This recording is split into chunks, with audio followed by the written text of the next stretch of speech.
عند الفقهاء والوصوليين المرسل عند الفقهاء والوصوليين۔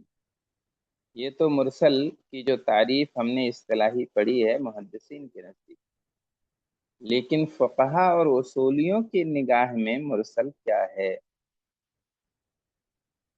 تو ما ذکرتہ من صورت المرسل هو المرسل عند المحدثین، جو میں نے ذکر کیا ہے مرسل کی صورت جو بیان کی ہے وہ مرسل ہے جو محدثین کے نزدیک ہے۔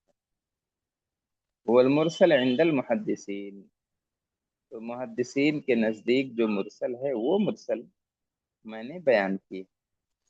اما المرسل عند الفقهاء والاصوليين فاعم من ذلك، اور رہی مرسل فقہا اور اصولیوں کے نزدیک تو وہ اس سے زیادہ عام ہے۔ محدثین کی جو مرسل ہے اس سے کہیں زیادہ عام فقہا اور اصولیوں کی مرسل ہے۔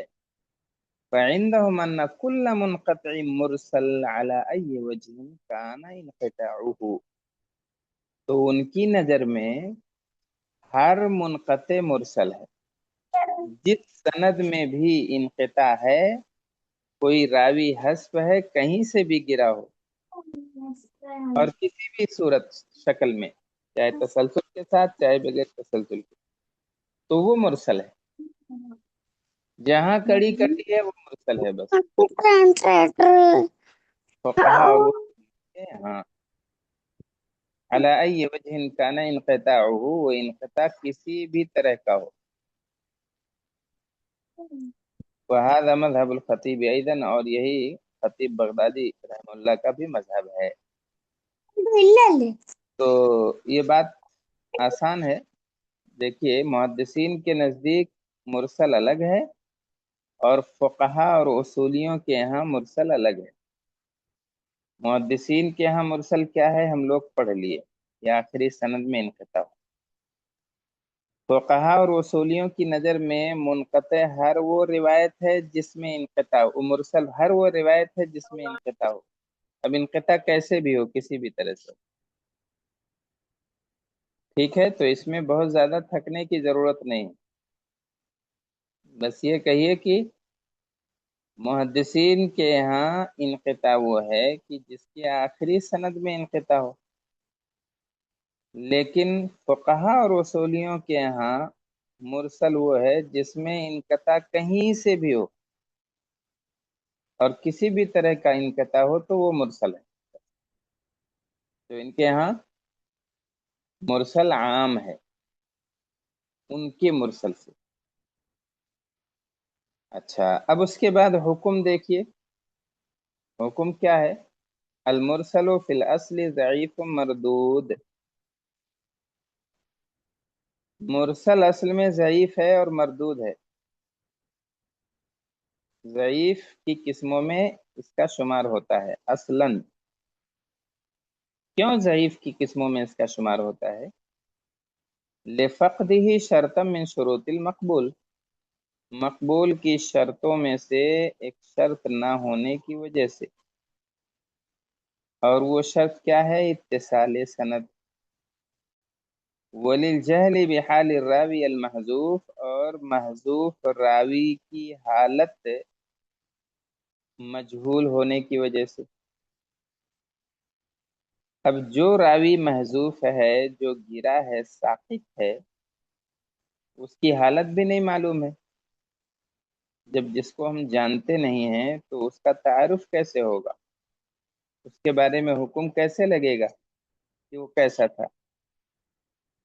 لاحتمال ان یکون المحذوف غیر صحابی، اس احتمال کی وجہ سے کہ محذوف غیر صحابی بھی ہو سکتا ہے۔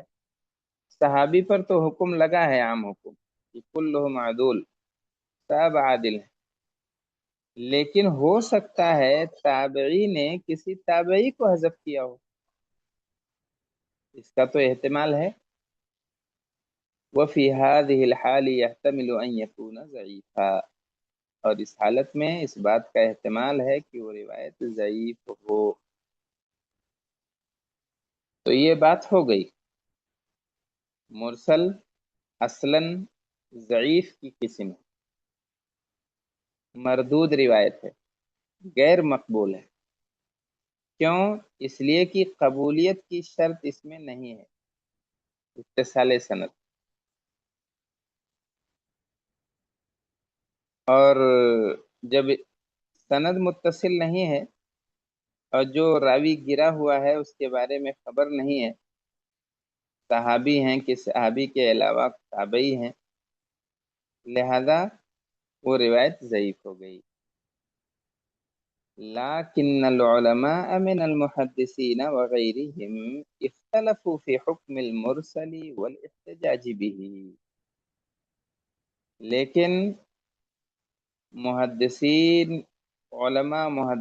وغیرہ نے، لیکن العلماء من المحدثین وغیرہ، لیکن علماء محدثین اور محدثین کے علاوہ میں سے یعنی فقہا اور اصولی، تو ان علماء نے کیا کیا ہے؟ اختلاف کیا ہے اس بارے میں، فی حکم المرسل والاحتجاج به، مرسل کے حکم اور مرسل سے حجت پکڑنے کے بارے میں اختلاف ہے علماء کا۔ لأن هذا النوع من الانقطاع يختلف عن أي انقطاع آخر في السند، اس لیے کہ انقطاع کی یہ قسم مختلف ہے سند میں دوسری کسی اور انقطاع سے۔ کیوں مختلف ہے؟ مرسل میں انقطاع جو ہے دوسرے انقطاع سے الگ کیوں ہے؟ لأن الساقط منه غالبا ما يكون صحابیہ، اس لیے کہ جو یہاں ساقط ہے غالباً یعنی عموماً صحابی ہوتے ہیں، اور والصحابۃ کلہم عدول، اور صحابہ سب کے سب عادل ہیں، لا یضر عدم معرفتہم، ان کے بارے میں نہ جاننے سے کوئی نقصان نہیں ہے، کوئی فرق نہیں پڑتا ہے اگر ہم صحابی بعینہ ہی کسی صحابی کے بارے میں نہیں جانتے ہیں تو بھی کوئی فرق نہیں پڑتا ہے، کیونکہ ان کا حکم تو جانتے ہیں کہ وہ سب عادل ہیں، تو بس صحابی ہونا کافی ہے۔ اسی لیے مرسل کا انقطاع دوسرے انقطاع سے الگ مانا جاتا ہے، اسی لیے اس کی قبولیت کے بارے میں محدثین اور علماء نے اختلاف کیا۔ تو اختلاف کہتے ہیں وہ مجمل اقوال العلماء فی المرسل ثلاثۃ اقوال، اور علماء کے مرسل کے بارے میں علماء کے اقوال کا خلاصہ یہ ہے کہ ثلاثۃ اقوال، اس کی تین اس میں تین اقوال، یا ایسا کہیں کہ مرسل کے بارے میں علماء کے اقوال تین ہیں، من جملہ علماء کے تین اقوال ہیں، اختلافات جو ہیں وہ تین طرح کے ہیں، کچھ کہتے ہیں کہ ضعیف ہے، مردود ہے، اور کچھ کہتے ہیں صحیح ہے، محتج بھی ہے، اور کچھ کہتے ہیں کہ کچھ شرطوں کے ساتھ قبول ہے۔ تین قول ہو گیا۔ ایک قول تو یہ ہے کہ کہتے ہیں نہیں یہ بھی ضعیف ہے، ضعیف کی قسم ہے، اس لیے یہ انقطاع اس میں ہے، اس لیے ضعیف ہے، سیدھی بات انہوں نے کی۔ کچھ لوگ سیدھے کہتے ہیں اس کا الٹا کہ نہیں یہ صحیح ہے، یہ مرسل قابل حجت ہے اور صحیح ہے، اور کچھ لوگ بیچ والا راستہ نکالتے ہیں، وہ کہتے ہیں کہ نہیں کچھ شرطوں کے ساتھ قبول ہے۔ تو ابھی آپ لوگوں کو تھوڑا سا مشکل لگے گا، لیکن ذہن حاضر رکھیے، انشاءاللہ آسان ہو جائے گا۔ تو حکم اگر پوچھا جائے مرسل کا تو کیا کہیں گے؟ ابھی تک جو پڑھا ہے اس کی روشنی میں کہ یہ اصلاً ضعیف ہے، کیونکہ اس کی سند متصل نہیں ہے اور قبولیت کی شرط پوری نہیں ہے،